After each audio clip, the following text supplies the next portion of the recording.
welcome to my channel, and today we are going to study class 10 federalism. This is my video number 6. In my last 5 videos I have explained you all the concepts which were necessary to understand the federal structure of India, and today the topic that we are going to discuss is called as decentralization in India.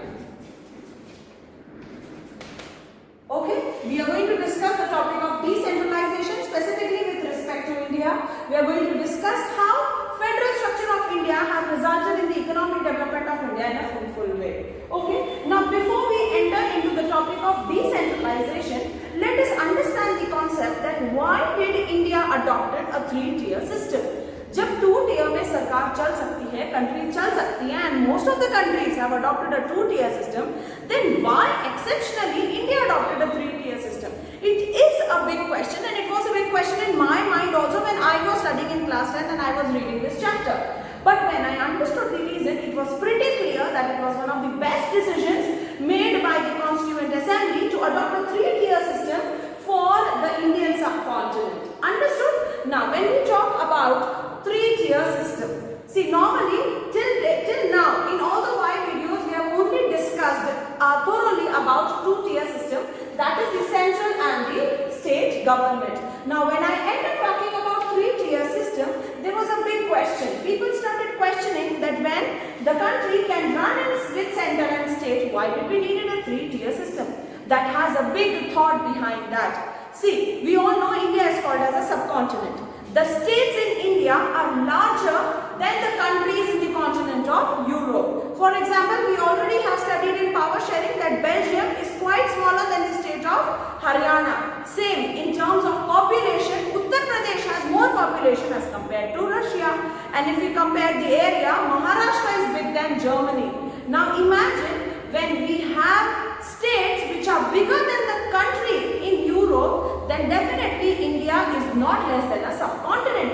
And to control the subcontinent at the central level and state level will not lead its effects to the local levels.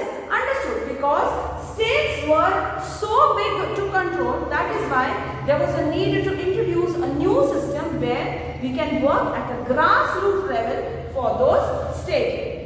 Now when we talk about states, states does not include a single culture or single linguistic people.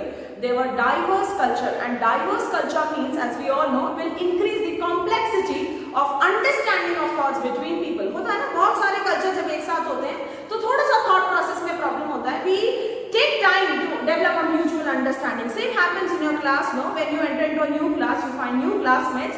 It takes time to mingle between them. The same happens with the states in India, and that is why there was a need to introduce a new tier which is called as the 3rd tier of Indian federal structure, which is called as the local government, and that was the decision made by the Constituent Assembly to introduce a 3rd tier system. The 3rd tier system in India is called as the local government. Okay, now why the topic has been given as decentralization? Why they have not given the topic the formation of local government? They could have given the topic of this heading. They could have given the heading of this topic as a formation of local government. Now why they have given decentralization? See, decentralization is a concept which actually explains the distribution of power from higher authority to the lower authority. Understood? आगे बात समझ में? Now let us see how. When the power from center and the state is taken and is distributed to the next level of the government, then that is called as decentralization. Understood? It is not only a concept related to center and the state, it happens in our daily life also. Understood? Like for example, if let us take an example of an office. Office में directors होते हैं, then we have managers, then we have the department heads, then we have the employees. So the power has been distributed, and when the power is being distributed among people, it results in proper administration and proper implementation of policies. Again, I have explained you in my previous video also why there was a need of federalism was for the proper administration of such a big country like India, and for the proper implementation of the policies. Understood, children? So that is called as decentralization in India. Okay, when the power from and has been given to the local government, that is called as decentralization. Now, why there was a need to give power to the local government? That means center and states were not performing their duties. They were performing their duties. ऐसा नहीं है that they were not working according to the policies. But होता क्या है children, when we talk about such a big continent, a person sitting at a center cannot recognize the problems that are faced by the people at the grassroots level. Imagine, no, can Narendra Modi come to all the village? Your Prime Minister, can he visit to all the village and ask people about their problems and can get a solution for it? It is very, very difficult for him. So, as a part of his representatives, there was a local government. Okay, and sometimes it is felt that the solutions of some problems is better to be solved at the grassroots level rather than going at the higher level, increasing the intensity of that problem and then getting a solution. That is why we introduced a 3-tier system. Apart from that, when the decisions are taken at the local level only by local administration, the decisions are taken better. Yes or no? आप आपकी problems को ज़्यादा अच्छे से जानते हो rather than a person who is sitting at a very higher post and who does not visit you or who has not lived at your circle can identify. Understood? That is why we made a local government. We actually elected local representatives who can identify the problems that are faced by the people living at the village level or the grassroots levels, and then we can find a solution. And when such a solution is being taken at the local level, that is at the local third-tier system of the government, then that leads to decision making. People also feel empowered. People sitting in village feel empowered that yes, they have also got a power to elect their representatives. They have also got a power to be a part of a democratic country like India. They have also got a power to actually enhance their decision making process for the country. Okay, so when the decision making process has been enhanced, then this type of local government satisfies the policy of democracy, which is called as local self-government, where people are electing their representatives, they are taking part in decision making and they are self-governing themselves, and that is why the name of local government is also called as local self-government. I hope this topic is clear. Okay, and this was the main rationale. Rationale means this was the main thought behind the decentralization of the power of the central and the state government. I hope you have understood. In case there is a question coming for 1 mark or a 3 mark, explain the rationale. Rationale means the thought behind the process of decentralization in India. That is because the local government actually acts as a real motivator or a real achiever for a country to achieve its economic development. The people at the local level are the best one to give solutions to the problems present at the local levels, and sometimes the local decisions are the most effective ones. Third, the government present at the local levels empowers the people at the local level for taking part in decision making, which gives birth to local self-government, which is one of the features of democratic nation. Understood? Decentralization, and we learned about the rationale, that is the thought behind introduction of decentralization. But children, when the concept of decentralization was introduced, उसकी सच में अहमियत या उसकी सच में importance कब पता चली? In the year 1992. See, when the government divided the structure of India, the governing structure of India at a federal level, and which it gave to the formation of 3-tier system, that is at central level, state level and local level, it thought that automatically the powers will be divided between them by the concept of decentralization, and the local self-government will be actively participating in the decision making. But they never thought that this concept will only remain in words in the constitution, but it will not come into effect until 1992. Now, what were the reasons? Why did they realize in 1992 that decentralization concept have to be revised and we have to introduce it in an effective way? What were the reasons? Let us see. The first reason was because local governments were made from the power of the central and the state government, hence they were directly under the control of the state government. The constitution makers tried their best to introduce local governments both at the village level and at the city level. Children, listen to this very carefully. The local government introduced at the village level is called as panchayat.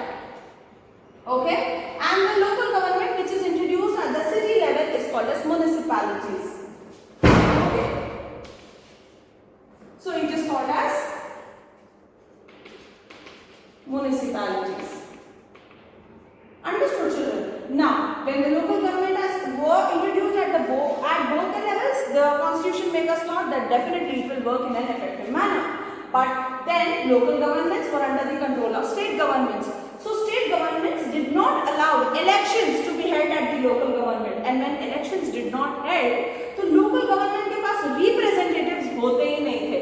And when representatives were not there, they did not took part in decision making. And this local government just remained as local government.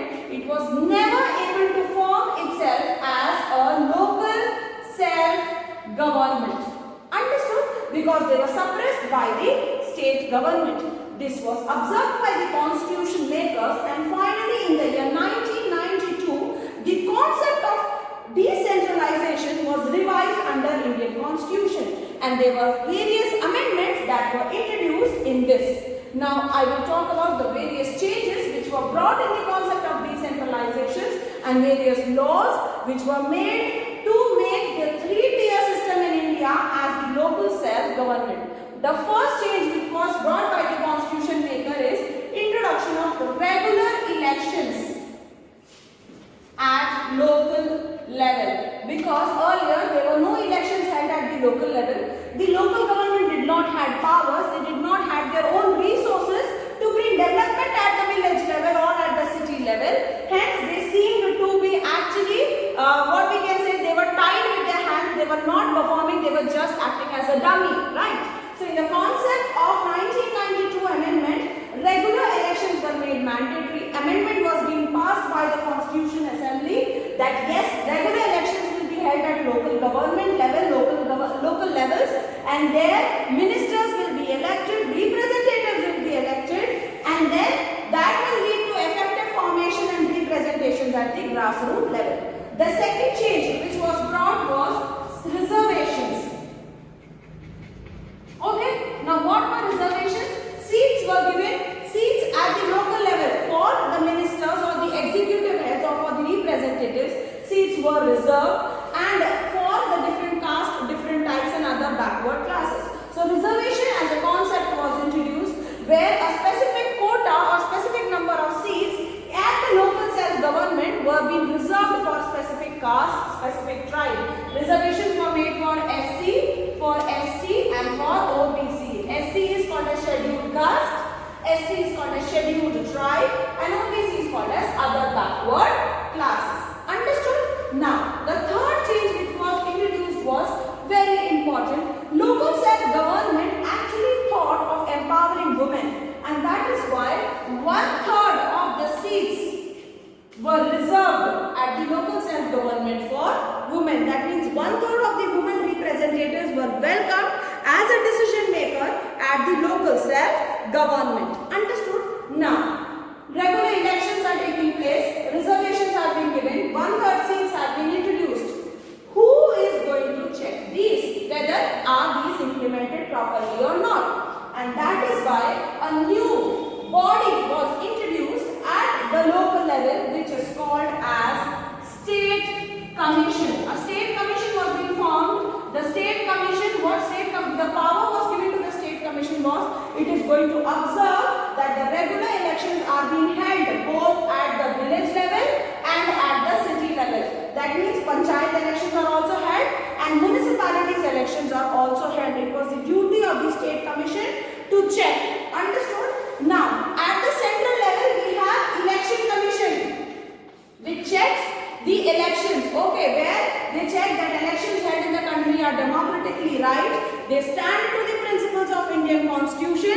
They justify the principles which were introduced by the Indian Constitution. But when we talk about the local level government and its jurisdiction of elections, it comes under the State Commission. It was the first time when we have introduced the concept of State Commission to maintain and to keep a check that really local government is not a dummy, it actually acts as a local self-government. Understood? Now the fifth change which was brought was the state governments were told to share some powers with the local government, because as I told you earlier, before 1992 the local governments did not have any power, they did not have any resources, so they were just a But after the amendment of 1992, the fifth change which was brought was they told that there should be sharing of powers and revenue. Revenue means taxes. All the amount of taxes generated by the state were told to be shared with the local level, so that local levels also get some amount of money which they can invest for the development of the people at the grassroots level. Understood? I hope you have understood with the concept of decentralization in India, the thought process behind decentralization in India, the reason why the government of India or the constitution makers introduced the three-tier system in India, and what were the main features of the amendment of 1992 which actually restructured the concept of decentralization in India. There can be a 1 mark, 3 mark and a 5 mark question. Decentralization in India is a very important topic. You have to attempt it with points. That's why I mentioned the points very clearly. A 5 mark question definitely comes for decentralization in India. Understood? Now in my next video I will explain you the structure of local self-government at the village level and at the city level, which is also very important.